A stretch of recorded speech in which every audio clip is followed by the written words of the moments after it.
This is Remote Ruby. Have you any remote idea to the meaning of the word? Christopher, Andrew, hello. Yo. How you doing? I'm swell. I took a mental health day yesterday and read a book and went to dinner with the family. I feel rejuvenated and I have a lot of basketball things to talk about, but not today. So how are you? That's good to hear. It feels weird that we're recording on a Thursday instead of a Friday. So it feels like Friday to me. It's Friday. Tomorrow will be disappointing, right? Is it too late to take a mental health day? That's what I'm doing the math of. Andrew and I, we can talk about this on another episode, but Andrew and I have been pairing this week on GitHub Actions. And so I feel as this week I have been living in Phoenix with Andrew, living in Andrew's brain rent-free. Yep. There it is. Well, there it is. Bet. But we will stop our banter right now and get to what is a very exciting episode for us. Today we have José Valim, went for it. And we have Seth Horsley with us, who actually was pretty instrumental in setting up this conversation. So if you're unfamiliar, creator of Elixir, former Rails core contributor. And so welcome to Remote Ruby. Hi, thanks for having me as a guest. Maybe we could just kind of start off with maybe just kind of a quick introduction. Yeah, so I am a Brazilian person living in Poland. Now at this point, a long time ago, I was part of, as you said, part of the Rails core team. I was very active in both Ruby and Rails community for a while. I was lucky to be invited, for example, to visit Japan, speak at Ruby Kaigi. But right now at this point, especially with what has happened in the last 3 years, it pretty much feels like a past life. And over the last 10 years, a little bit more, I started working on a new programming language called Elixir that has grown to be its own thing, its own community, with our own events around the world and with our own everything, web framework, all machine learning tools and everything. So, and that's what I have been working on for the last 10 years. So I'm really glad to be able to be here and talk a little bit more about everything.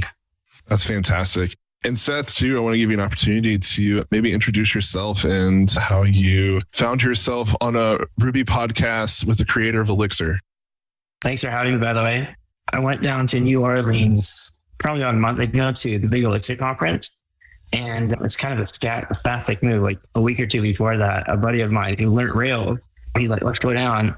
So we went down and there were a couple just excellent talks. Conferences are usually amazing. But after being inspired there, I talked to Marlus, who used to work with José. And I asked him, like, what are the odds José would be willing to get on a podcast? He said, just ask him. Super friendly guy. And if he doesn't answer, tell him that Marlus said to contact him. So that's kind of how this spun together. It's awesome. Well, yeah, thank you for helping organize this. This is fun. Lots to chat about. And I think maybe kind of relevant to get us started. So Ruby developer for a long time.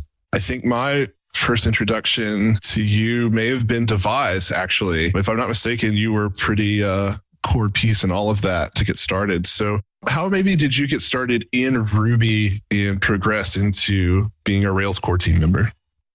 So it's so funny because it was a long time ago and a lot of it has changed.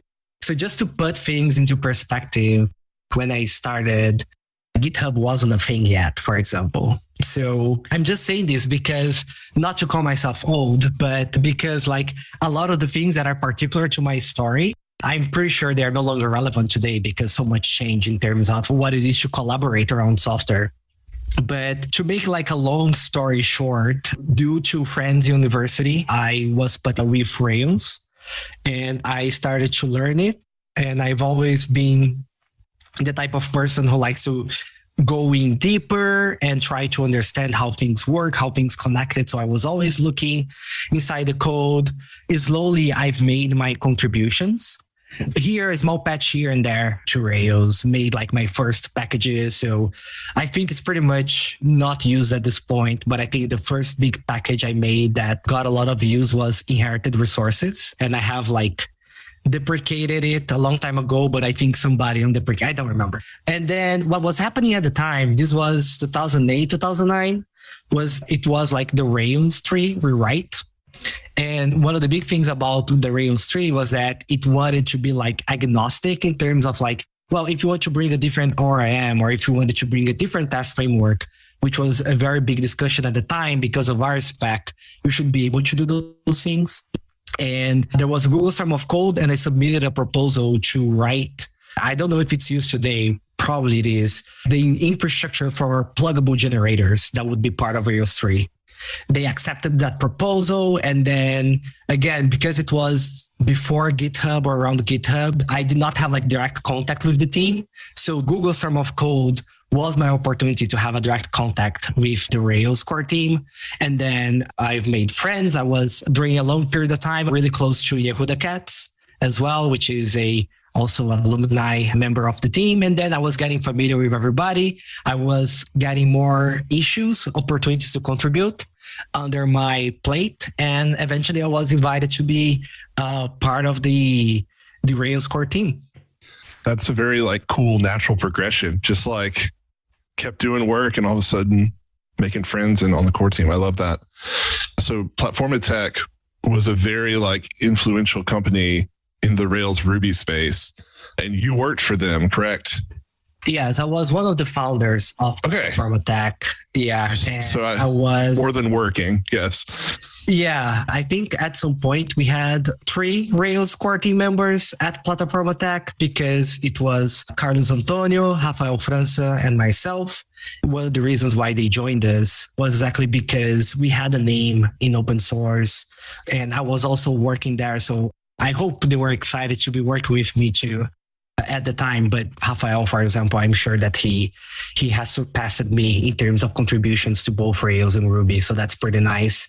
I was part of Platforma Tech, and Carlos Antonio, I think you mentioned Devise. He was the one who started Devise, if I remember correctly. So we did a lot of awesome work together. Cool. Authentication is a touchy subject on our podcast. I would like to talk to you when we get there about authentication, because I know you've just done quite a bit of work with Phoenix and building kind of a scaffold for that, but we will save the triggering conversations for the end. Okay, so Rails core team member to creating Elixir. How do we get there? Yeah, let me just tell a story because it's a very weird story, but it's such a fun segue that each of what we need to do. So I met someone at an Elixir conference, and the person told me, he was very nice about it, because what I'm going to say, like, it can go wrong in so many ways. But a person came to me and said, when somebody told me that the creator of Devise, or like the main contributor to Devise, created a programming language, I put zero faith in that programming language. But when I checked it out, he did not say like this, but he wasn't like in a good mood. So again, like, and we say like, but when I checked it out, I really loved Elixir. And then I was like, I couldn't resist but laugh, right? Because it's just like such a weird thing to say, right? But I was like, all right, I guess I'll take it. But yeah, so how do you go from one to the other? I'm going to tell a reasonably long story because I think the subject deserves that. So when I started Elixir, I did not have like everything that I'm saying. I did not have this whole perspective. So there is a little bit of like, of growing throughout the years to be able to look back and say, okay, here's the situation that I actually was and why that worked and why some things didn't work. So we are going to go back to about 2005, and it probably took me like 7 or 8 years for me to read this paper. But in 2005, a paper was published, which was called "The Free Lunch is Over." And the idea of this paper, it's a very influential paper in terms of like dictating where we are going as a programming in general. So what was the free lunch? So in 2005, like way back to 2005, if you look back the last like 3 decades, it was great for being a software developer because we have something called Moore's Law, which basically said that every 2 years, we'll be able to double our processing power in a cost-efficient way of producing new chips.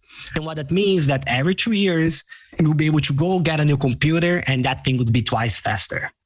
And the pre-launch was that for us as developers, it meant that we could not work on the software for 2 years, but everything was getting faster and evolving at such a pace that in 2 years, everybody would have like faster machines and our software would like effectively run twice faster, which is great.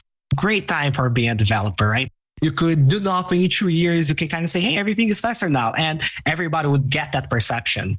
And what the paper was telling us is exactly like, hey, that's the free lunch and that's over. This thing that we are doubling like the processing power, like it's cost efficient to do so, it's no longer going to be true. And that's the situation that we find ourselves over the last several years. We don't have a machine with 8 gigahertz, 16 gigahertz. It's where we're supposed to be if the progression was continuing. And then he was saying like, we as software developers now, like we are going to go into a multi-core future where we're going to start to have machines with multiple cores.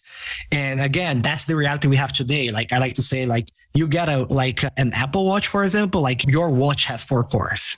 We will say now we are in the situation where our machines are going to start to have multiple cores. And if we want our software to continue going faster as we add the number of cores in our machine, as we go into this new progression, which is about growing the number of cores, we need to change the way we write software, right? There is no way around it. We have to change. It's a whole new paradigm, a whole new approach. And that was the paper. And I was not aware of it at the time when it came out.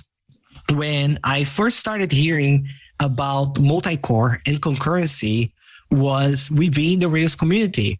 We started to hear more and more that people we know, they wanted to deploy on machines with multiple cores.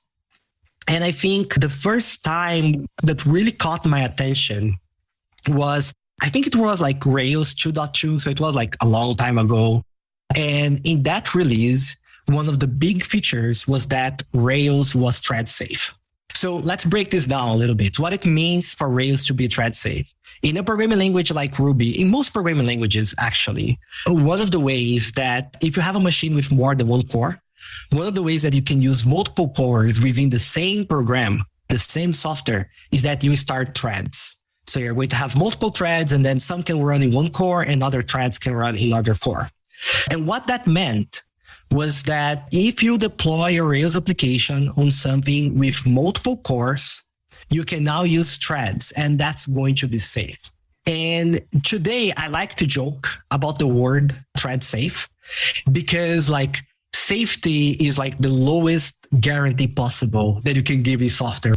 Imagine you being a software consultancy or something, that company that builds software, the right software. Then somebody says, hey, I want you to write this software for me. And then they ask at the end, is it going to be fast? And you're like, I don't know. I guarantee that it's not going to have a segmentation fault. That's the right. Or is it going to have a good user experience? And you're like, I don't know. It's not going to have segmentation fault, right? It's like, it's the lowest possible guarantee that we could potentially give. To the point that back then, when Rails was made thread safe, I was not part of the Rails team. When Rails was made thread safe, what they did is that they put a lock around your Rails application, which meant that if there were 2 requests coming at the same time, you would still serve only 1 request. You were effectively not using the cores. You're not using the machine resources available. And then later on, I joined the Rails core team and we tried to improve with time, right? We tried to improve the situation to not have a whole lock around the application so we can actually try to benefit some of the concurrency. And then we worked on those features, me, other members of the Rails team. And I remember we would run into situations. So there is one issue report that I received. I mean, it has more than 10 years ago. And I still remember kind of like the details a little bit fuzzy, but I remember somebody was saying, look, we have a Rails application in production and we also have auto scaling. So when we have a spike in production and auto scaling kicks in and starts a new Rails instance, we get some errors. And then the Rails application has errors during booting. And then they were like, we know like this is related to concurrency, to threads, because there was a flag that you could enable. And then imagine being on a team, you receive a bug report, like the bug report was great, but I'm thinking like, hey, how am I going to tackle this problem, right? Because first of all, how I'm going to reproduce it? Because it happens when autoscale kicks in. So what most likely is happening is that when there is a new instance in production, because Rails like to lazily initialize a bunch of stuff, what's probably happening there is that they put a new node in production, a lot of requests come at the same time, and because it's running on different cores using different threads, it's going for a particular code path that is making things blow up and not behave the way it should. So first, how I'm going to reproduce it, and then how I'm going to debug it, how I'm going to fix it, and how I'm going to make sure that I actually fix the thing, because everything like is very specific and very particular to one detail. So at this time, I was looking at this and I was thinking, look, if concurrency is going to become the future, because everybody's talking about it. So this is like 2010, I think, or maybe 2011. If concurrency is going to become the future, I need to have better tools than I have right now for dealing with concurrency. My first idea was, you know what I'm going to do? Like, if this is going to be such a big deal, there are likely other programming languages or the frameworks, whatever. There's probably going to be something that has a good solution to this problem. So I didn't start like set out to create a new programming language. I mean, 99.9% of the people, right? They don't. First, like, hey, you know, what is this problem and what are the possible solutions? So I went on a journey to learn how to solve that problem. And I like to say that in this journey, there were 2 points, 2 things that happened that completely changed like my career, changed my perspective about software development. So the first thing was when I found a functional programming. And functional programming can mean a lot of things to a lot of people. So I'm not going to rely too heavily on that. So what it was for me, functional programming, the whole idea was the idea about immutability. Okay. So what does that mean? So like in Ruby, for example, if you have like an array and then you delete something from that array, you go and you change that array memory. You just go and you change it and you mutate that array. In functional programming languages, or better, languages that are immutable by default, if you have a list or an array and you remove an element from that array, you're not going to change the array memory. It's actually going to return you a new array without that element. So we are always transforming. We are not mutating things anymore. We are transforming all the time. And why this is such a powerful idea? There are 2 reasons that I was so convinced by this idea at the time. When I looked at immutability, I was like, this makes total sense, right? Because one, when I was working on like those issues with concurrency, a lot of the issues that we had with concurrency was exactly, imagine that I have 2 threads running 2 cores at the same time. What is going to happen if they try to change the same place in memory at the same time? That's why the software gets corrupted, right? Because you have 2 threads trying to change the same place. And that's why like Ruby, for example, has a global interpreter lock to safeguard all the operations that it's doing internally. So I was like, wait, if we are no longer mutating things, if we're no longer changing things in memory, a huge category of issues that I had related to concurrency, they are simply no longer going to exist. They're going to disappear. For me, is the best way to solve a problem. I mean, I can have a problem and then I can have the solution for that problem. I have the problem and the solution to the problem coexist, or I can remove the problem altogether. And this was like removing the problem altogether. And I was like, this is beautiful. This is great. And then I was like, oh, I want this. And the other thing is that a lot of people, they focus on immutability for concurrency. But to me, you get more readable, easier to understand software if everything is immutable. Like how many times in Ruby you call the method and that changed something in another object that you're not expecting, or even something simpler like you pass like a hash to a method, for example, and that thing like removes things from the hash or add things to the hash behind the scenes that you are not expecting. So if everything is immutable, all those kind of things, they disappear as well. Like trying to understand, hey, when I invoke this thing, it's changing all those other parts of my system. So I was like, okay, I'm convinced. I want to have immutability by default. That was the big deal for me. It was like, I think my software is going to be more readable. It's going to handle concurrency better. That's what I want. So I started from that moment. I was able to focus a little bit. I was like, okay, now I want to learn more about languages that are immutable by default. And most of them are functional programming languages. So I went to study Scala, Haskell, Clojure. I went to learn about a bunch of different languages until I eventually found Erlang. And Erlang was the second point of no return in this journey. And I'll tell you why. Because for those who are not familiar, Erlang is both like a virtual machine, like Java. We have like the Java language and the Java virtual machine. So we have the Erlang programming language and the Erlang virtual machine. And it was created by Ericsson in the 80s. So it exists for quite some time to solve telecommunication companies. They're building telephone switches and this kind of stuff.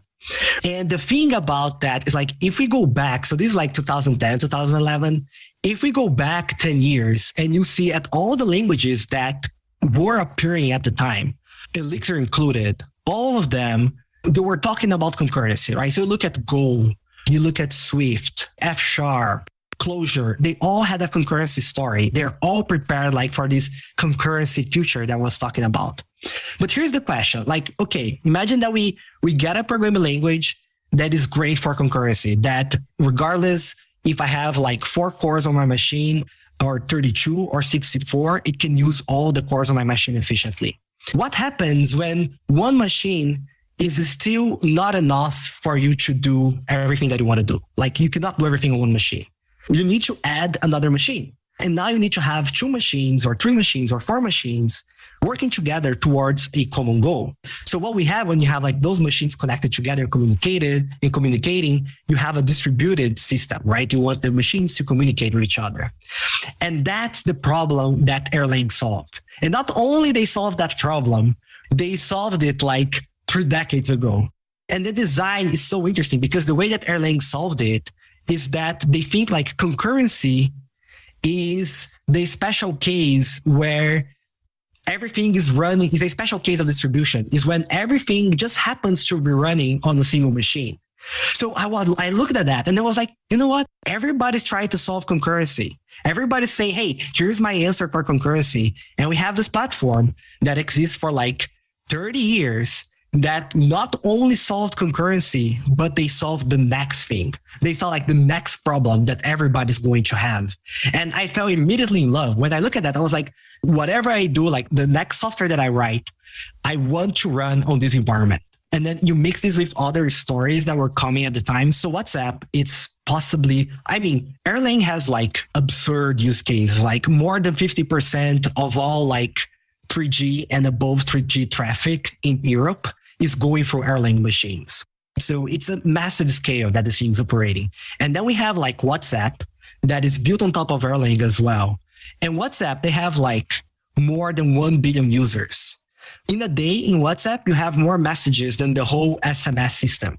And this was like 5 years ago, okay, those stats, or even more. And they're using Erlang and they were writing about it. They were going to articles and conferences and talking about it. So when I look at that, I was like, this is amazing. I want this. So I started going into Erlang more and more, learning more about it.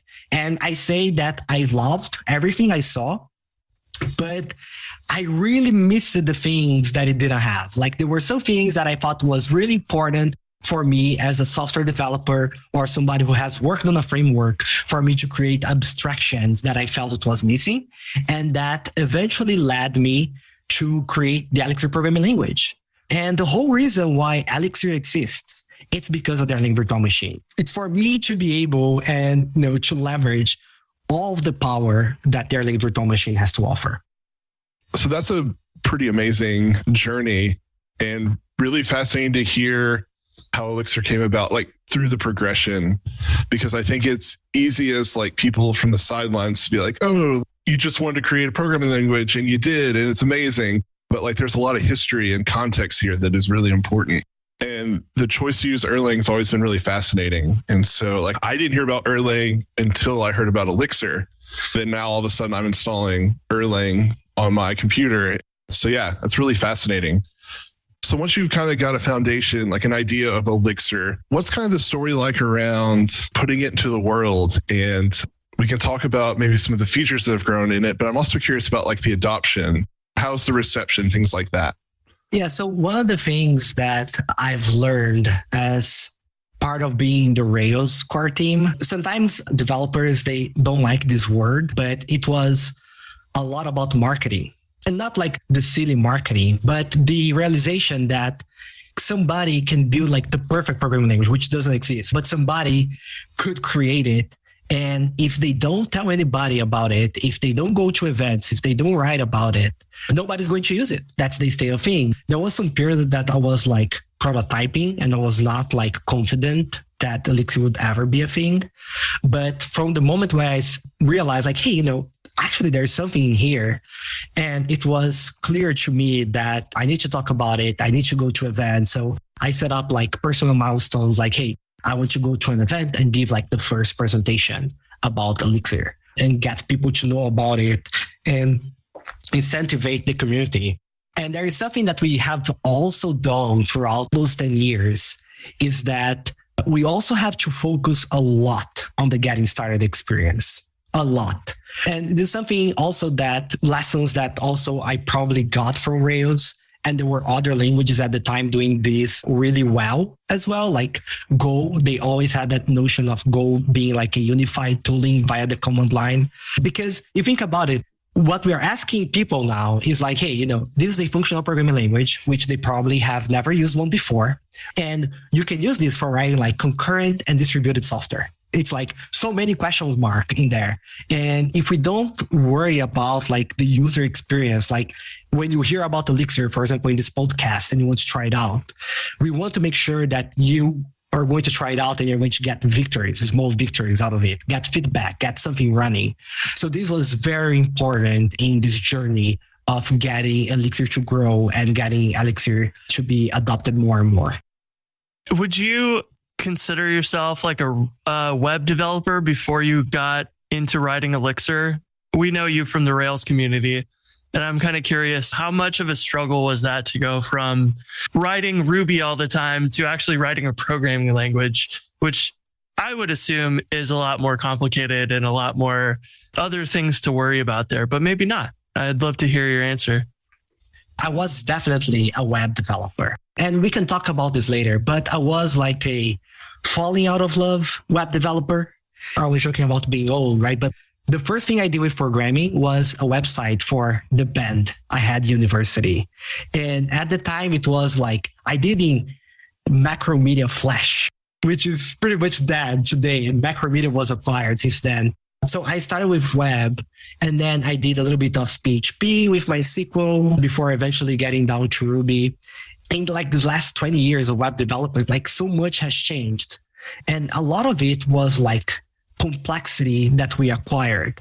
But complexity is not necessarily like bad by itself. So for example, I would say like if somebody's learning to program today, they are most likely learning Git from day one or very close to day one, which is like, it's more tooling, it's complexity. But I would say like it's essential complexity, right? Because when I started programming, I did the usual thing, which was like I would have a file, and then I would have version 2, version 3, version 4, version 5 final, version 5 final, and then version 5 final for real. So I've gone through this, and then like, no, version control is good. We want to have that. But when I started working on Elixir, I was like pretty much falling out of love because we were in a situation where when I started, I needed a database and my web server. That's all I needed. I didn't need anything else. But we were in a place where now, well, I need Node to be able to catch up with like the latest advancements in CSS and JavaScript.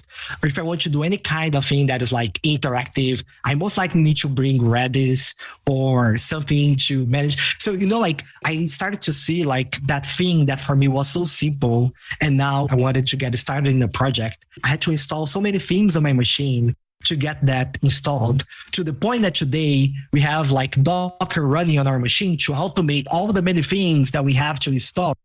This ball of complexity that keeps rolling. But yes, that's a parenthesis, right? So I was definitely a web development, a little bit falling out of love with that. I had a couple insights at the time, and I was still working at Platform Attack. And Platform Attack was also like a web company, but I didn't want Elixir to be a web programming language. And there are some programming languages that they are like, hey, this was designed for the web, that were like explicit purpose with that explicit purpose. And I was like, no, I want Elixir to be like as a general programming language as it can be. So I was very careful to not have any like web specific bias in Elixir itself. For me, it was very important that instead of having Elixir being centric, or being specific for the web, I wanted Elixir to be a programming language that we can grow, that we can extend, and somebody who is not like in the Elixir team can get this programming language and bring it to the web and be able to like mold it so it's really good for app development. Because if we focus on having those abstractions, then somebody can get Elixir and bring it to a whole different domain, to have to bring to a bunch of things that I would not be able to think about. And we saw this happening later on.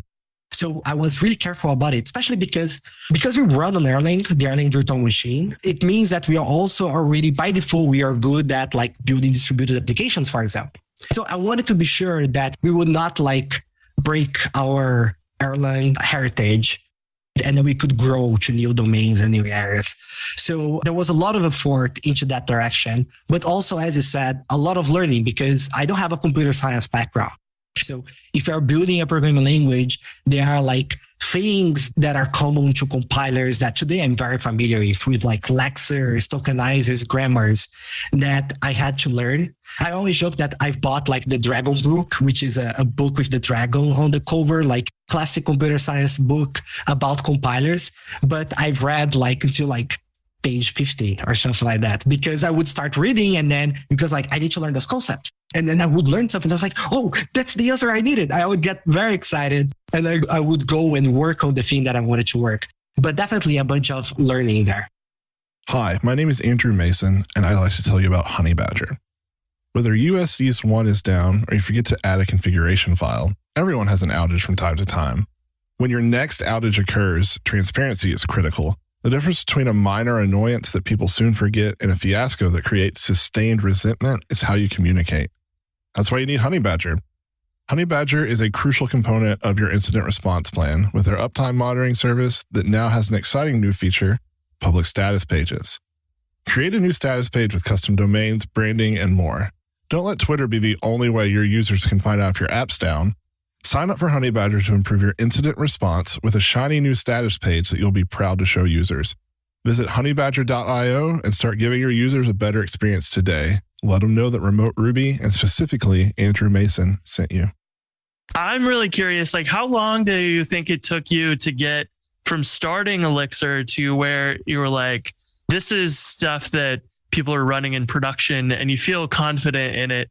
Because I feel like there's probably a fair bit of time that goes between that where it's like, yeah, you can definitely use this. It's kind of a new thing. But at some point it feels stable. It is stable. Like people are running it in production and feels much more final at that point. How long did that take? Elixir, like the first commit was in 2011, but at that point it was like just prototype, just for fun. I definitely would not have told anybody like, hey, use this. Mostly for learning, for me to learn how to build a programming language and things like that. And then about a year later, I was able to kind of have a vision of like, hey, this is what this programming language could be. And if this programming language becomes this, then I can tell people like, you can use this because I think it's good. So this was in the beginning of 2012. And the first time where I felt like, hey, this is going somewhere for real was in the middle of 2013. So a year and a half later, and me working pretty much like, half of my time in it at least. But it was in 2013 when both O'Reilly and Pragmatic Programmers, they decided to announce like 1 week of each other that they were writing a book on Elixir. And the Prog was actually Dave Thomas, who wrote like the first big Ruby book in the West, right? So that was like when it was really clear that was like, hey, I feel like this is going somewhere. Gave a lot of confidence. There were people who were deploying it before, but it was still at that point that when somebody told me like, hey, I'm running out of production, I would be like, you're doing what? My reaction was more like to be like, are you sure? Than like to be happy about it. And then from there, like the community started to grow. And I think it was 2014 where we were able to release 1.0. And at that moment, it should be like, hey, like the water is warm, everybody can jump in. I know we could like do a whole episode on this, so I don't want to necessarily like spend too much of your time here, but I'm curious where Phoenix comes into play here. So Phoenix, if anyone's listening, not familiar, a very popular web framework for Elixir, because I know Chris McCord, if I'm not mistaken, kind of spearheaded that, but you work pretty closely with Phoenix. So I'm just curious the story of how it came to be, and if you find it kind of any kind of crucial part of the story for Elixir. I love telling this story too. So I've worked on a web framework before. I wrote a book like Crafting Rails Applications about Rails internals. I'm 100% sure it's like 95% outdated at this point, but I had the knowledge, but I was like, I did not want to do it. So first one, like I wanted to be like, again, I think it was good to separate my language bias from the web framework bias and not mix that as I was telling about. And the other one is that I really didn't feel like I would be able to do a very good job about it. And the reason is because like I was like too close to Rails. So I don't think I would be wise enough to, because now we have like, I don't know if I put emphasis enough on this, but we have this amazing platform, the Arlington Virtual Machine, that was built for telecommunication.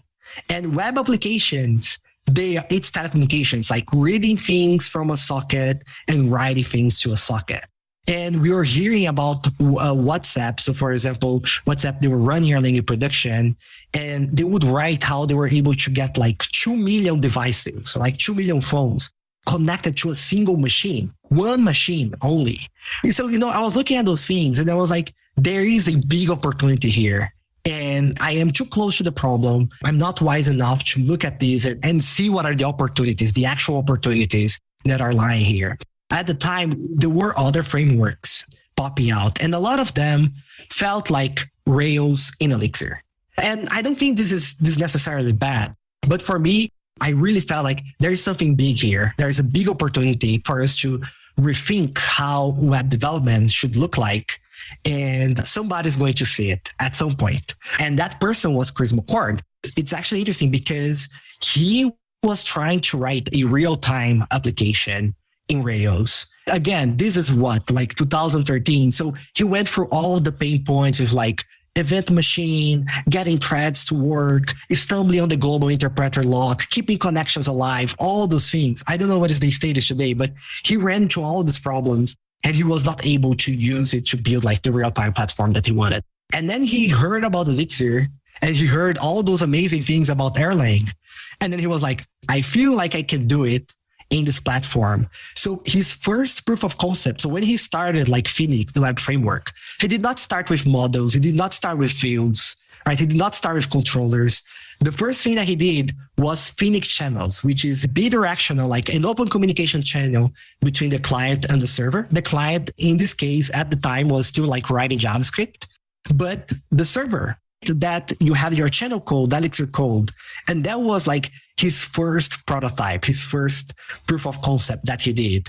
And he was like, hey, this works. I can build a real-time application. And then he went to slowly build all the rest around it. So when we were at Elixir Conf and he gave a presentation, I was like, this is it. This is what I've been waiting for. Like somebody to look at the platform and say, what this platform can do for me instead of what I can do in the platform. So I was like, this is fantastic. And then I started to participate more in the project, more in the things like the vision is all crazy, but like how to architect the code and how to structure some of the more internal components, which is the thing that I had a plenty of experience with.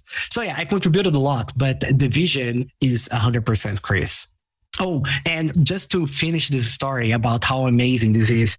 And then after we started working on Phoenix, and we have this thing where we have like WebSocket connections to the server, we try to reproduce the WhatsApp benchmark where they were able to get like 2 million connections on a single machine. And we were able to do that with Phoenix. And it was amazing. And the hardest part of making this work was actually that we had to get like 40, 50 different machines to work as clients so we can send 2 million connections at the same time. And the only reason why we did not went above 2 million is because we had hard coded in the benchmarking tool to stop at 2 million. Wow. And then we had a small interface that we could use. And then I went to that interface. I got a whole Wikipedia article and I sent it to the 2 million thing, the people connected. And we could see a spike in the machine, in all the CPUs. It was a machine, I don't remember, like maybe 40 CPUs, maybe more. Right? I could see a spike on all the CPUs being used, but it was like a 2 seconds spike. And that was it. Like I sent a Wikipedia article to 2 million people just like that. And boom, done. So it was like a really cool moment. I know being able to replicate that, I can't imagine how cool that feels. And like, it's just like building up your confidence and like what you've built. But it also goes back to, it's a really good marketing piece too for the language. Cause I remember that article coming out and being like, this is mind boggling. And that's actually one of the things that was like, it's probably when I ordered the Programming Elixir book is like, okay, like this isn't here to joke around. I don't know. I think it's really cool how Chris like came in and was like, I want to do this. And Phoenix is a pretty amazing tool. And also leading the way in things like we've talked about on this podcast for like LiveView. I feel like trying to cut down on JavaScript complexity by relying on WebSockets. If I'm not mistaken, like my first time hearing about it is LiveView. I assume LiveView is like one of the first to do that. But then we have all kinds of other languages and frameworks now using those type of abstraction ideas. And it's really phenomenal. There is also a funny story about LiveView, which is like the first conversation I had with Chris about LiveView. It was not called LiveView at the time, but the idea was actually in 2015. So, and I think when was LiveView launched? 2019 maybe, or 2018. So it was like a good amount of time before, but we did not have the whole vision of how it would look like. And Chris was able to get the whole kind of vision. But yeah, like when we announced LiveView, it was like kind of this phenomenon where everybody started doing LiveView-like solutions in a bunch of other platforms. But I still think that LiveView is still unique in very specific ways that it's hard to reproduce in other platforms. And it's not because of like me, it's not because of Elixir, but again, it's because of the platform that it runs on. So we can actually go a little bit back in time because like what LiveView is doing, and a lot of people like to sum it up as like server rendered HTML. But in this case, like you want to render HTML like interactively as the user, you know, not for a full page navigation, but as the user does some action, or, you know, when somebody sends a message, you want that message to appear to a bunch of other people. So it needs to be interactive in real time. And the thing is like this type of like having the server rendering HTML to like update something interactively. This is also like nothing new, right? There's nothing new about it. Like if we go back to Rails 15 years ago, we had something called like RJS, which was, I think it was JavaScript that we would render on the server, and that JavaScript would make changes on the page. So those ideas in a way, they are like quite old. So there is a question to ask, which is like, why is LiveView different? And why does it matter? What is different now? What is different from this iteration? So we tried server-side, like dynamic server-side rendered HTML in the past. And ultimately, we failed. And the reason why we failed is because here's the applications that we would be building. You would like render the page, and then we would say, well, when the user clicks this on the client, like click a button, I'm going to send a message to the server, and the server is going to say, look, I want now you to go and find this ID, find this whatever on the page and update it, append it, replace it.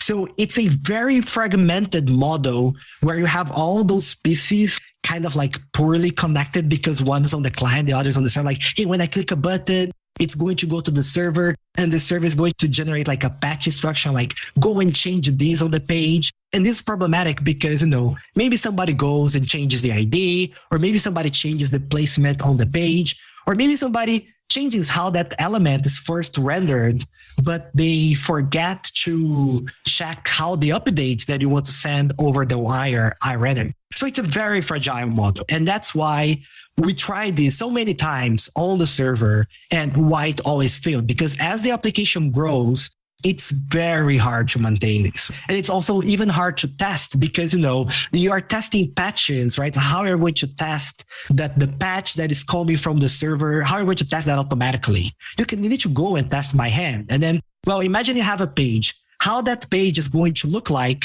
after the user is using it for a while and you apply like 15 patches in different order. It's a very hard programming model. So I think even Hotwire that is recent, they have like a feature called like Turbo Stream, where you're rendering HTML. So we are no longer rendering JavaScript, which is most likely better. But a Turbo Stream is still giving me patches to apply on the page. Say, hey, go there and replace this. Go there and add this thing. Go there and delete this thing. I don't want that. We tried this model and I've built large applications with it and it was a nightmare. I don't want any of this. I don't think this is a good programming model. We need to go to something else. So what LiveView does differently. Oh, and before we go into what LiveView does, if you look also at like web frameworks on the client, they also went through this progression. Like if you look at React and why React broke away from the frameworks of the past, it's because the frameworks of the past, they were still kind of like still patching. Hey, when I do this, I want to go and update this thing on the page. And what React said was like, you know what? You change your state and we'll render the page again. You no longer need to say, hey, go change this, go change that. Just change your state and we are going to render the page again. And LiveView, somebody could describe LiveView as React on the server, and it would be like a horrible way of describing LiveView, but also like a great way of describing LiveView at the same time. Because the programming model is the same. In LiveView, imagine you're building a to-do list and you want to add a new item to the to-do list. You go, you change the state, you go to your list and say, hey, there is a new item here. You put that in the list and you're going to render again. You don't have to say, now go and add this thing to the container with all to-do lists. No, the rendering code is all the same. You just change your state and the rendering code is the same. You don't have to worry about it. But then you can say, well, José, isn't that kind of going to be slowful if every time, like when I add something to a list, like to a to-do list, or if I am on a form, I'm typing on the form and I want to show live validations, telling the user if the input is good or bad. If every time I'm doing all those things, if I'm rendering the page all over again, isn't that going to be like slow or use a lot of bandwidth or, be just weird in the client as well, for a little bit laggy?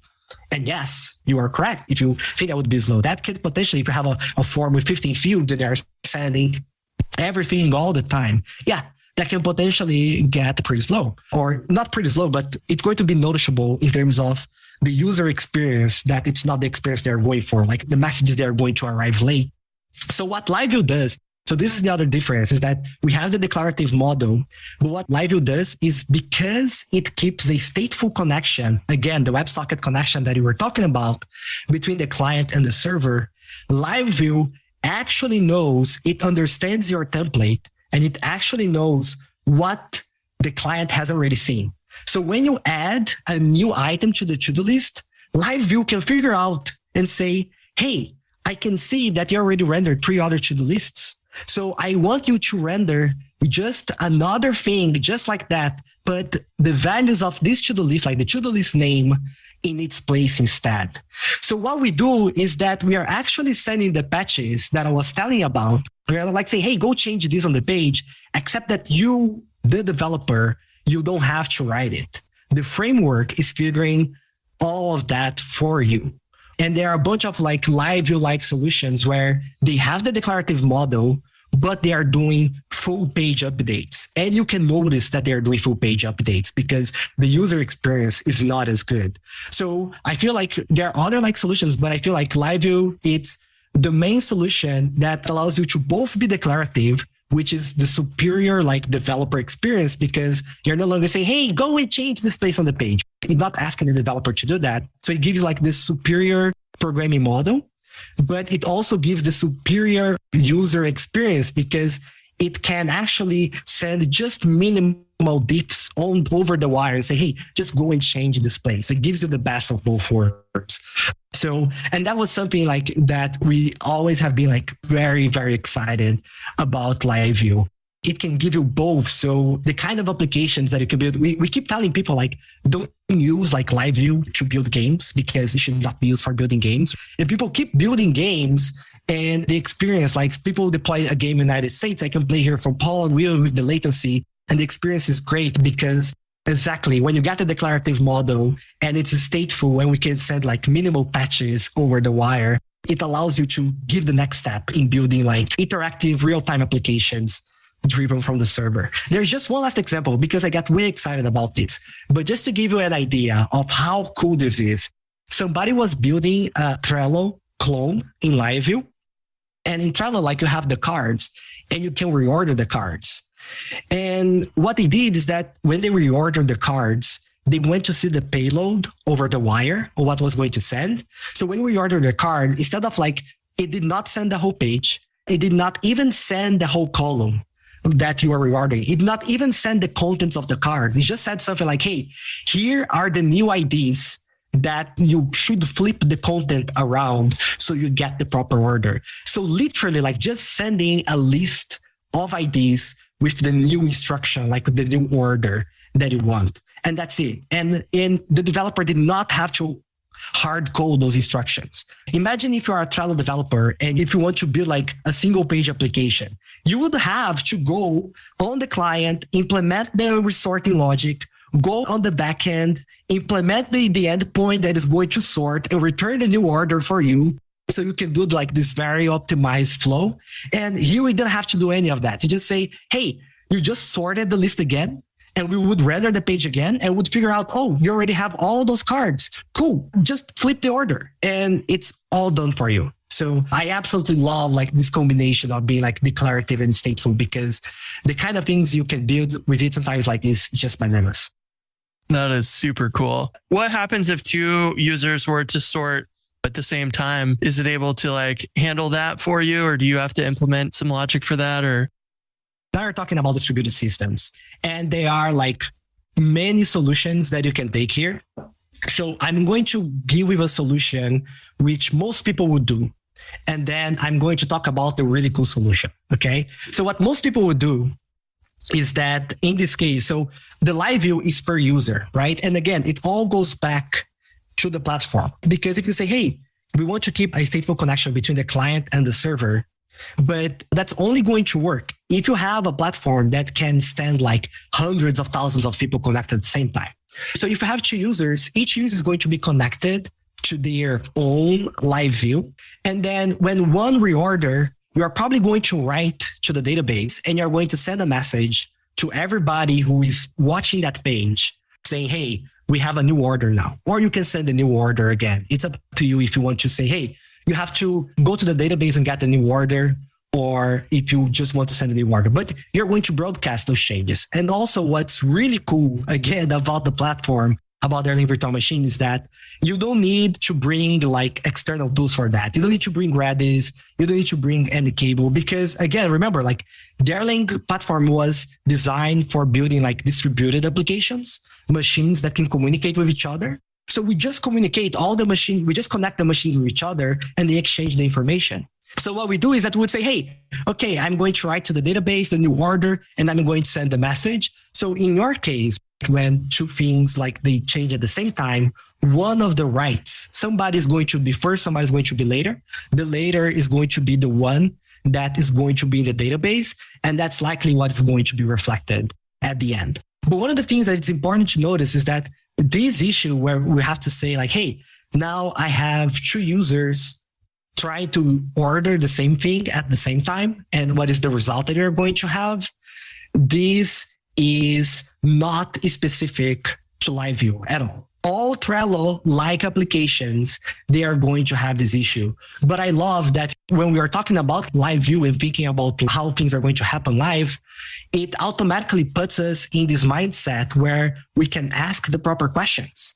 Because like people, they would write bidding actions, bidding platforms, and then like people can win the same auction, which is not possible. But when you think about, hey, those things are live, those things are happening at real time, it also puts you in the mindset where you think like, hey, what happens if two people do this action, which can always happen, but it puts you in the mindset to ask those questions. And I think that's very important too.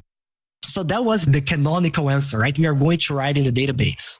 But there is another approach we can take. And for an example of this, you can look at LiveView. So LiveView is an application that my team at Ashbit is working on. It's a collaborative programming notebook implemented on top of LiveView. And it's fully collaborative. And we don't have a database because everything is in memory. So you can go there, you can like run LiveView in your machine. So you can run it in a cluster as well. People can connect to the LiveView and you can start like writing code together at Google Docs. As you would do like something like Google Docs, you can execute code. And then the same questions can happen as well. Like you say, well, what if two people try to run the same code at the same time, or one person tried to run it and the other deleted something? What is going to happen at the end? So what we do in LiveView, so Erlang has this feature called global. And it's so interesting because when you say about, it's a global variable in Ruby, you think one thing, right? Like it's a global variable. But in Erlang, when we say global, it's global throughout the whole cluster. So what happens is that if you have like 10 machines together and you say, I want to start a new collaborative session, we are going to pick one of those machines and say, hey, the entity that knows everything about this collaborative session is going to be on this node here, on one of those 10 machines. And I'm going to tell all of the other 10 nodes that I am here. So now it doesn't matter where the other users are connecting from, which machine they are connecting from. They know like if they want to do some change to the text, if they want to like delete something to execute code, they need to talk to that machine and have that machine. So that machine basically like is where everything for that particular session, only that particular collaborative session where everything goes through. And that's how we do it. So now in this case, instead of having like two people potentially writing at the database at the same time, we are all sending to the same session on the server that is going to process everything that is arriving in order. But again, I don't know if this is clear, right? But you can think like, I'm going to give more examples on why this can be powerful. Some ideas. So for example, think about you want to build a game. Now, I'm not talking about a LiveView game, but think like I'm building a game, like a massive multiplayer game, and you need to have a server. That server is not writing to the database all the time. Every time the user shoots, right? Every time the user jumps. They have a cluster, and for every session, for every game that is playing, they have one of those machines in the cluster is going to be responsible for that game, and everybody's going to connect to a machine that talks to that machine. Again, it's the same design that we were talking about that we do in LiveView. It's the same design, the same idea. So you have one machine, people connect to the other machine, and that machine is responsible for that game session. And what is interesting about this is that if you want to talk to the database as you would in Rails or any other application, you can, and you can write to that. But the Erlang platform and LiveView also allows you to build those applications that looks like a game if you want. And so there are people using Elixir to build like game servers. That's an actual thing. There is also a very cool example from a company called Moz Analytics that again is like it's very similar ideas to this. One of the services they provide is analytics. So analytics, you receive a bunch of data and you have to show graphs and reports for the data that the user wants to see. And their initial implementation of the system, what they would do is that every time they would say, hey, I want to see how many access I had from Brazil within those dates, it would go and do a database query. And that would be like super slow because they had to go to the database had to crunch all of the data, and then they would finally render that. So when they started working on a new solution and they were working with Elixir, they were able to reframe the problem and to design a database-less solution. So what they did was like, hey, you know what? What we're going to do is that we're going to pre-process, like we're going to get the data, we're going to put in S3. And we are going to get the data, we're going to put like the data for the last like 6 months. And we are going to put that in S3. And then after a day of work, we put more data on S3. We're going to put everything in S3.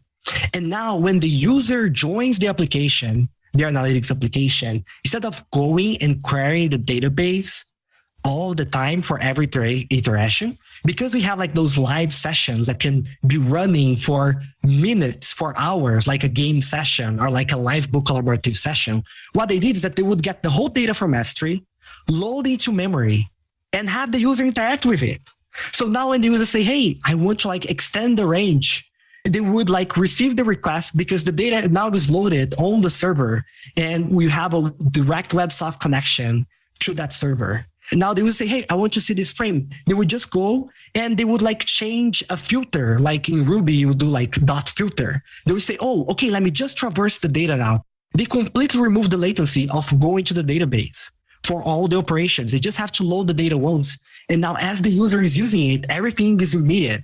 So they said like, I don't remember the numbers, but they wrote a blog post saying like, with our new solution that is databaseless is things are now 20 times faster. Before, because of the constraints of the database, the user could see the analytics only for the last 16 weeks.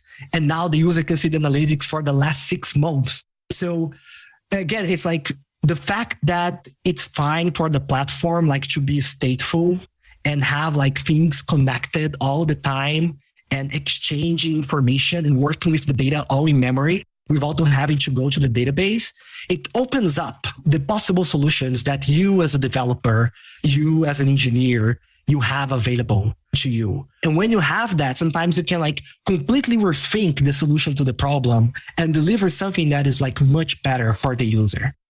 I'm really going on a tangent here, but I just really wanted to drive the point about what the platform enables us.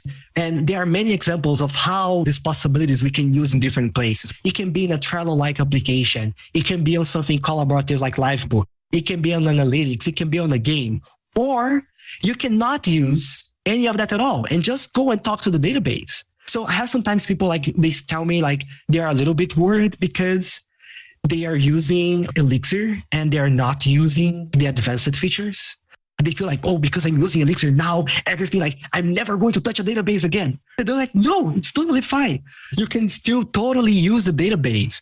And even if you're just saying like, hey, I'm going to use Phoenix and I'm just going to talk to the database, you're still going to have a better developer experience than the other platforms because that's truly the only 2 things you need. You only need Phoenix and the database. So remember when I was saying that I was like frustrated about web development, that I had to add Redis, Node with Phoenix and with LiveView. I only need my Phoenix application and the database. I don't need something like any cable for managing the connections for me. I don't need Redis. I don't need Node because we use things like ESBuild as well to compile the assets for us. So you only need Phoenix and the database. And I love that. And in the case of Livebook, we do not even use a database. It's just Phoenix. That's all we need. And I absolutely love that because as a developer, it means that if I want to start working on a feature, I don't need to, and something goes wrong, I don't have like 5 other different components to debug. When I have to put that in production, I can just run the application. And with the database, you don't have to set up other services. And for Livebook in particular, that we want to be like a programming environment, it actually allows us to distribute it as a desktop application. And without having other dependencies, I don't need to tell users like, hey, now you need to install like this other thing in the system, or we need to figure out like native compilation of SQLite tree. There's just a huge amount of problems that disappear by relying on a really powerful stack. And that's what I love about like working with Phoenix, working with LiveView. I love it because LiveView is very interesting to me.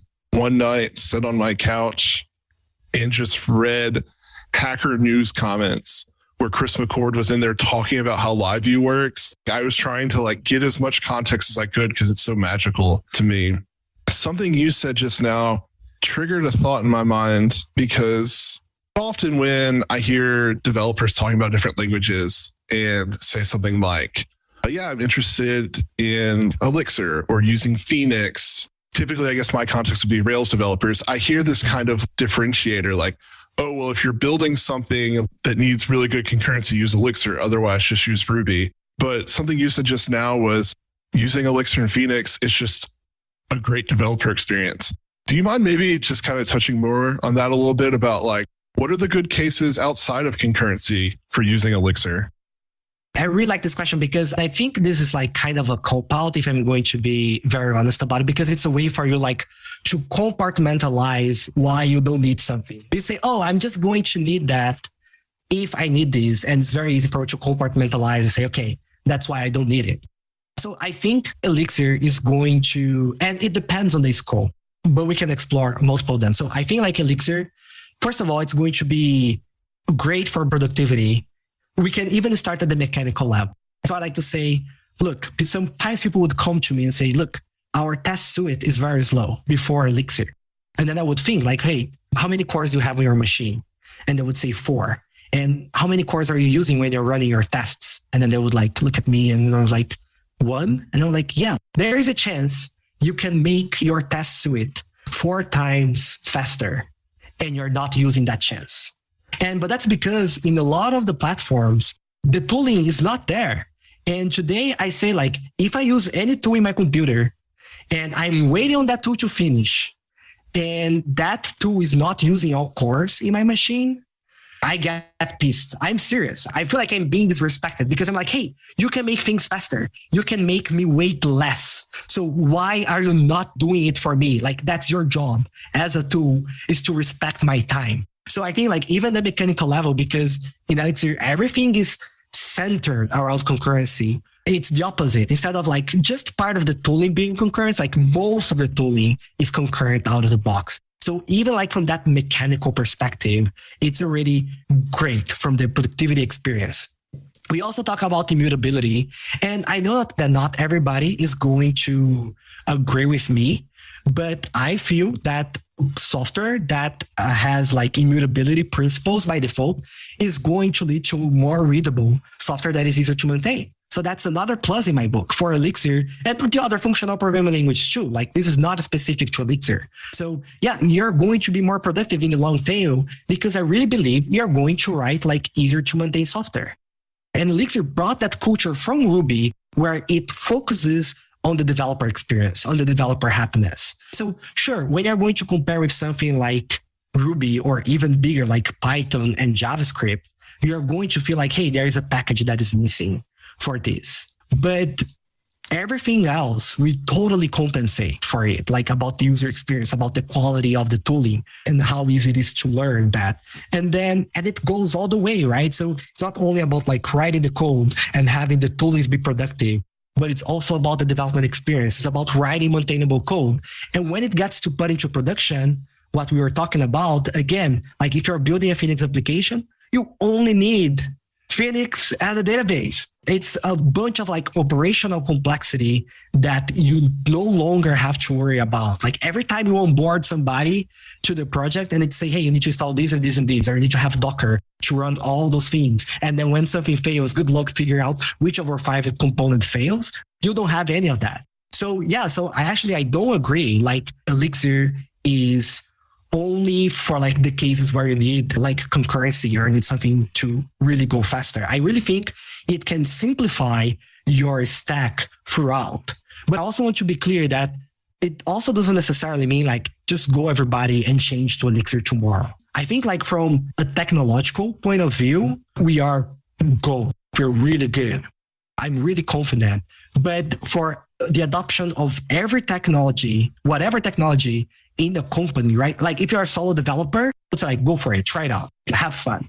But when you're going to adopt at the company, then you need to consider everything else that comes with adopting a technology. So we hear stories from companies that, hey, we tried to use Elixir, like 3 people started doing Elixir and then these people left. And now there is nobody that is taking care of that. And that's what's going to happen with whatever technology if you don't take a holistic approach. If you say, hey, if you're going to start writing Elixir or whatever, use a new database, what is going to happen? Like, should we try to hire new people? How are we going to talk about this technology internally so other people of the company can get familiar with it? So you always have to consider all of those aspects that come with it. So I heard from people like, hey, we used Elixir, the people left and then nobody had to maintain it. But I also heard from companies that were really struggling to hiring because 2022, it's a great year to be a developer because everybody's hiring, everybody needs developers, whatever language.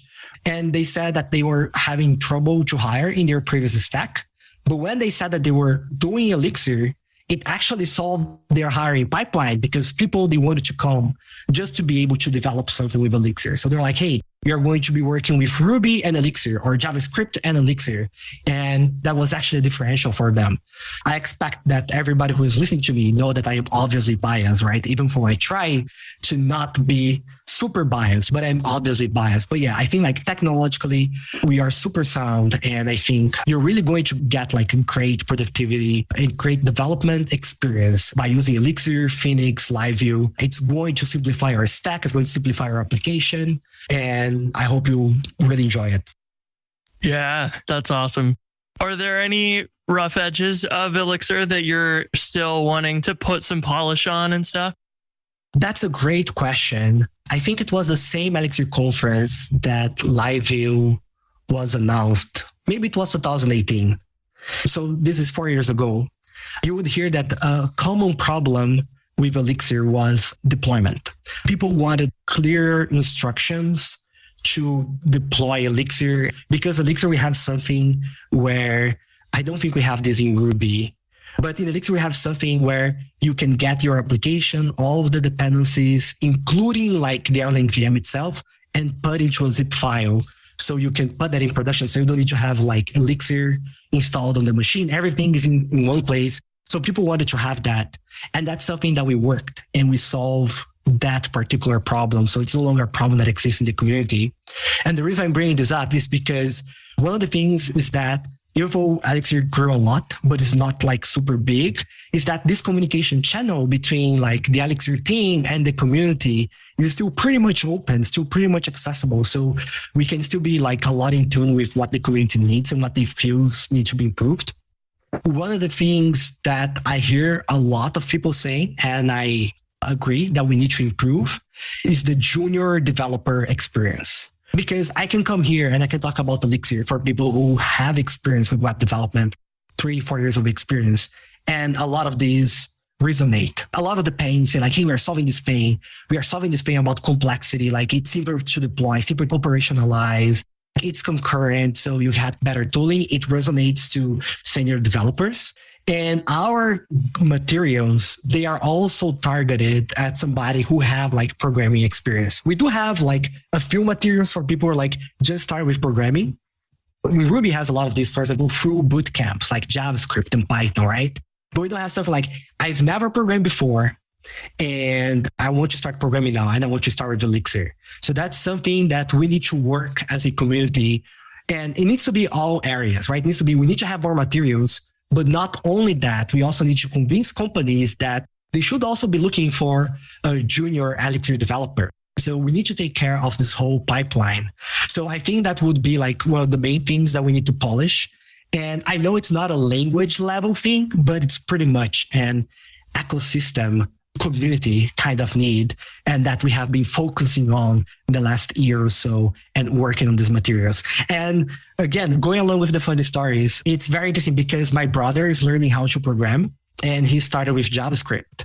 And it's so funny because the things that he gets tripped, sometimes he would get tripped immutability. So he literally called me one day, he's like, hey, when do I call like array.delete, I think in JavaScript? Why does it change the thing? And sometimes it returns a new thing.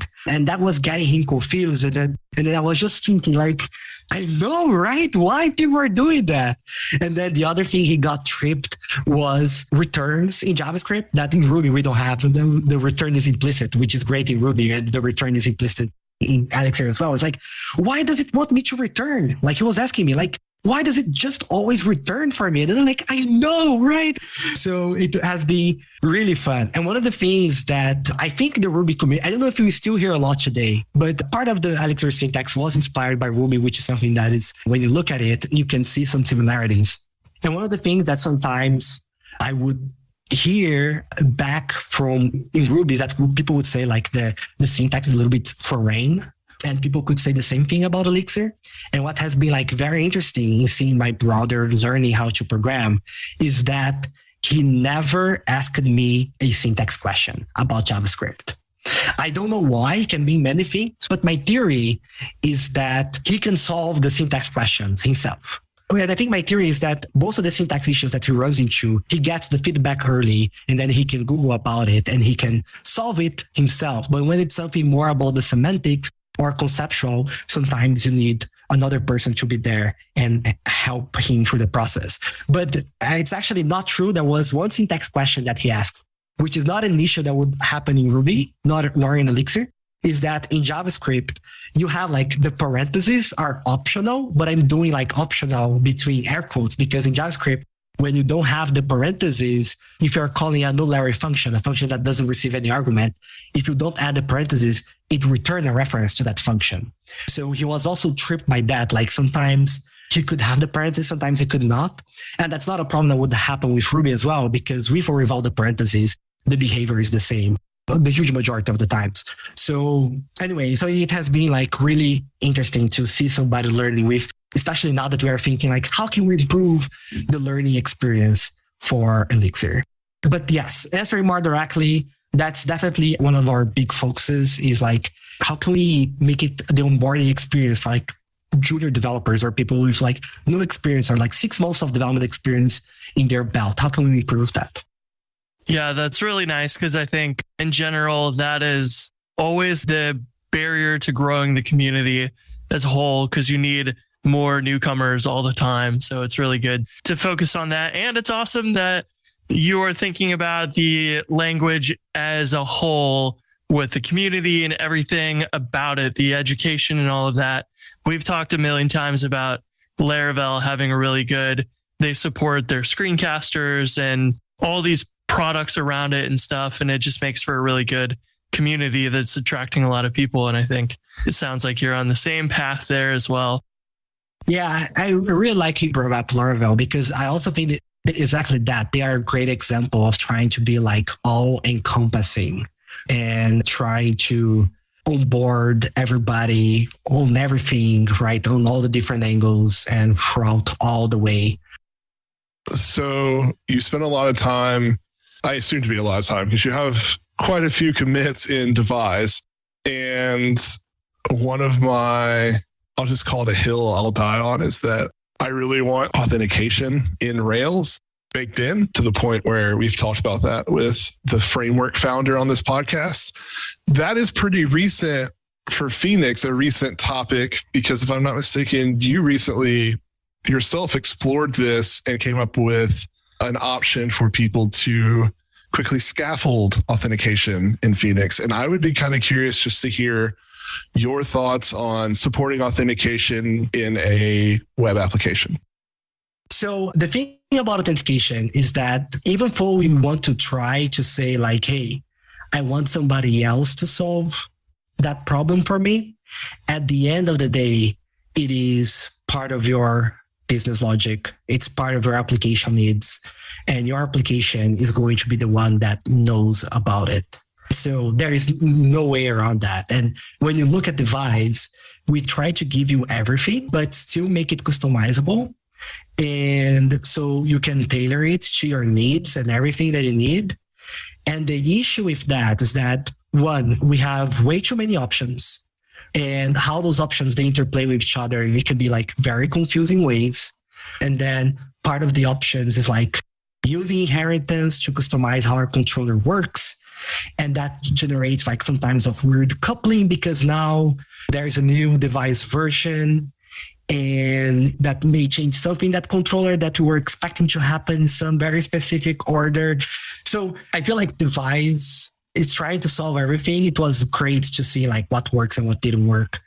And so for me, like the way of doing authentication, get everything that in a framework is get everything that is related to authentication, but it's not part of your business logic, and encapsulate that into a library, something beautiful that is easy to use. So for example, like Bcrypt that I know Ruby has, like get the password concerns. If your concern is like token generation, solve token generation elegantly. If it's sending mail, solve that piece.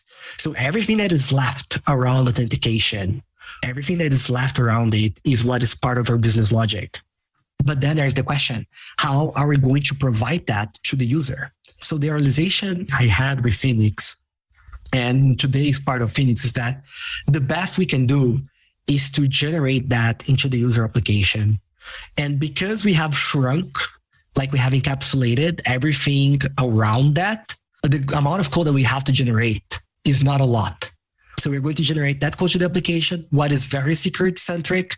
We are going to explain what is security, why that code is security centric, and have that as their starting point. So in Phoenix today, we have authentication baked in, which is a command that you run, and then you can run it like 10 times if you have like 10 different types of actors in your system.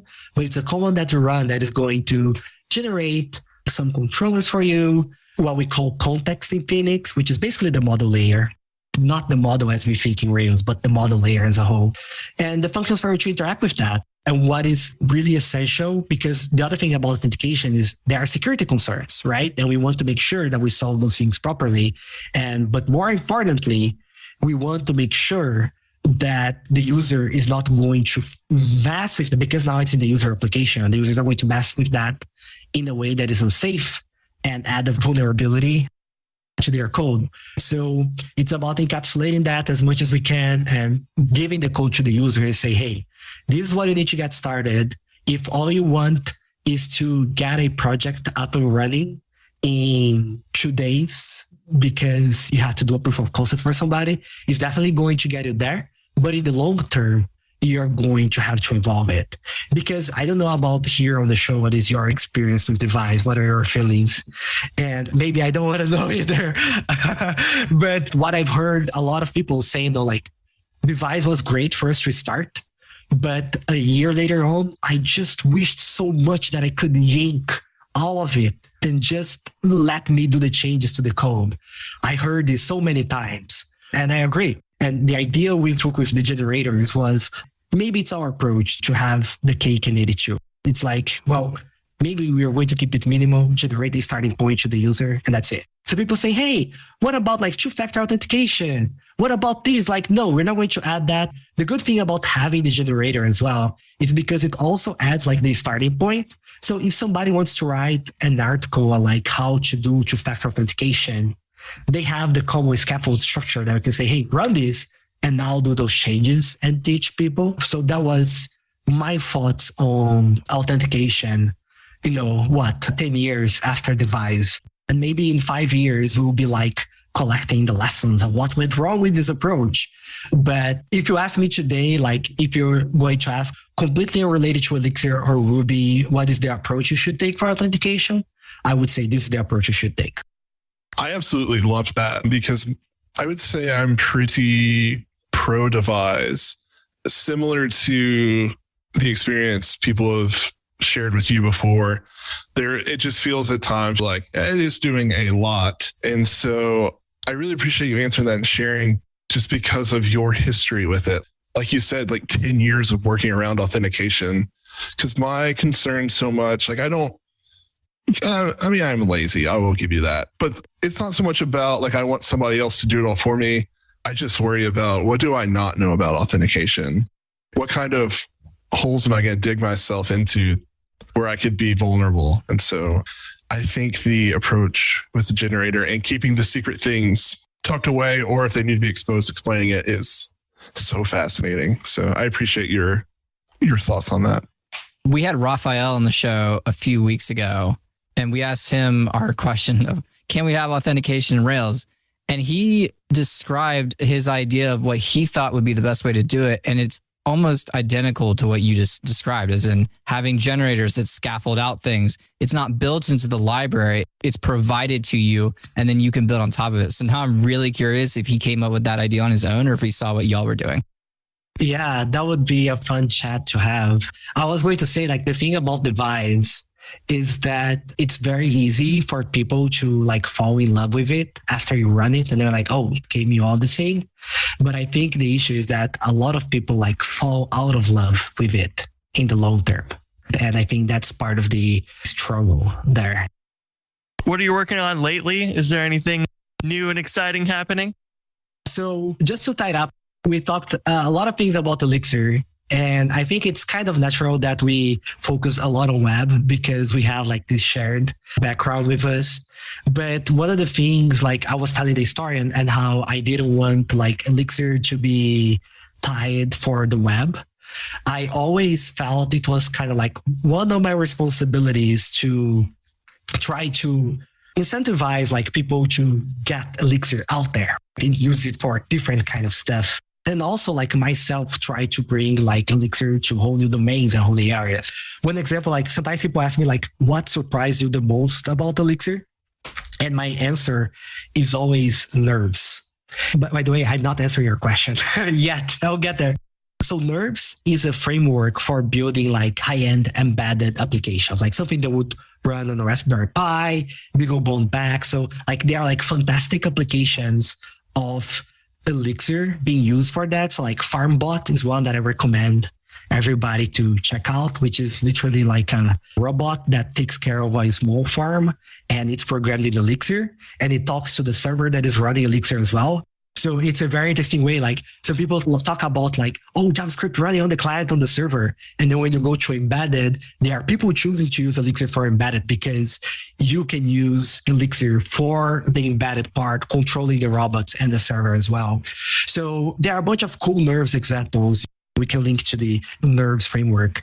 And I always bring it up because when people ask me, like, what is next for Elixir? Like, what should I work on? And I was like, don't ask me, like, do what you want to do. Because if somebody asked me, I would never say, hey, Elixir is going to be really good for building embedded systems, which if you think about, it actually makes total sense. And I know at this point, like people hearing this, when I say the word platform one more time, they're going to want to shoot me. But if you think about it, like when Ericsson built Erlang for telephone switches, Erlang was running embedded. And when Erlang is running telephone switches to power like LTE, 3G around Europe, it's all embedded. So they got that and they're using Elixir, they're using Erlang for building high-end embedded applications. So that's a very nice use case for Elixir. And then with time, we have a framework called Broadway that I worked with my team for like building like concurrent data pipelines, data processing. So what I'm trying to say here is that I've always tried like to bring Elixir to new areas. So we are not tied to like being web specific. For example, I really like Python and how they were able to be like to grow to so many different areas. I was invited to speak at a Python event in Brazil. And it was so fascinating to see like how you had people doing all different kinds of stuff, like all there in the same event and exchanging ideas. So to answer your question now, after that huge introduction, so a little bit more than a year ago, we announced a Numerical Elixir, which is a whole effort about making Elixir really good for like numerical computing, machine learning, and this kind of stuff. Build the whole ecosystem around it. And I really want to build it like when I take these approaches, I want to build like a holistic approach. We could easily say, hey, you know what? We are going to talk to Python. And that's fine if you just want to talk to Python to get a solution quickly running. But I want like to build the whole infrastructure on the platform so we can better leverage everything that it has for us. So I started working on this like Numerical Elixir effort. And we announced a project called NX, which allows us to work with like large matrices of data. And that's what I have been working on for the last almost a year and a half. And a lot of my effort is into that. And it's really cool. Like, because if you asked me when I started Elixir, what you can do in NX, for example, you can actually get a subset of Elixir. You can get a part of your Elixir program and compile that to run on the GPU, which is like super cool, right? You get the language or get part of that to run that in the GPU. And if you asked me like 10 years ago about that, I would 100% not believe. No way. I would not even know where to start. So yeah, we're working on this whole effort. So we have like a collection of projects. So we have NX, which is Numerical Elixir. We have Axon, which is like for building neural networks. We talked about LiveBook. And when we started LiveBook was in this context of having like collaborative applications, because in Python, they have something called Jupyter, which is very common within like data science, data analytics, data engineers. So we wanted to have a tool for Elixir, but that leverages like all the collaborative powers of the platform that we talked about extensively throughout the episode. So yeah, I've been working on this thing for the last 1 year and a half, and I've been like very, very excited about it. I was at a point where I was like, I don't know much what I was going to do with my life. Elixir is kind of like for the web, it's going great. There are great people leading it. people are taking it for embedded and I have zero input in that and they're doing an amazing job. And I was like, maybe I'm going to rest my laurels, right? And then by a coincidence, we collided on like doing this numerical elixir thing. And I've been like absolutely enjoying it to the point that in the last month, like I had an arm injury from overwork. So I'm kind of like, so you're saying, hey, we should be faster to record. Like, don't worry about it because I cannot work. I cannot be typing. So, being on the podcast is also great because I get to talk and take my hands off the keyboard. So yeah, that has been like my passion for the last year and a half. And if you are into machine learning or anything related to like work with large amount of data, numerical computing, or even mathematics stuff, come check it out. Hopefully you can join us and help us build this whole other huge area that we hope Elixir is going to find excellent use cases for as well. That's super cool. There's so many things these days. I feel like it just gets more and more where everything needs to communicate with everything else in as real time as possible, that it just makes perfect sense. Like Erlang was such a good foundation, and then you can go build on top of that and effectively like modernize it all. And yeah, you'll probably just always be surprised with, oh, this makes perfect sense for Internet of Things and other stuff you never even imagined. So that is so exciting. One of the things that's been on my to-do list to look into Elixir forever, and I played with it a few times. I think some of those things where it's like, look, these are hard to do in Ruby.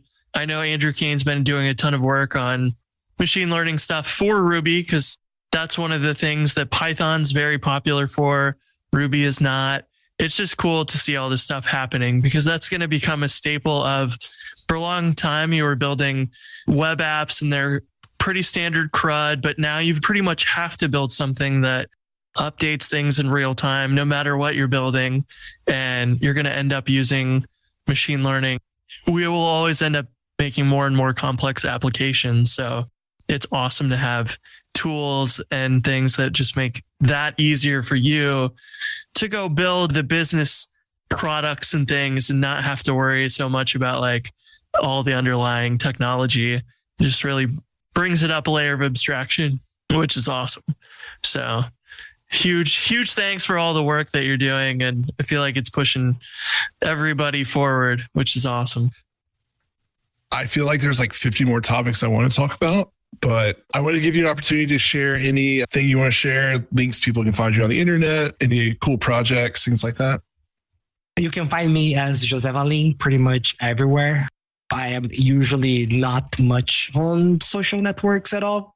If you want to check cool things out that we talked today, and I already talked about it, but you can try out livebook.dev because it's going to give you a preview of a bunch of things. You're going to be able to play with Elixir.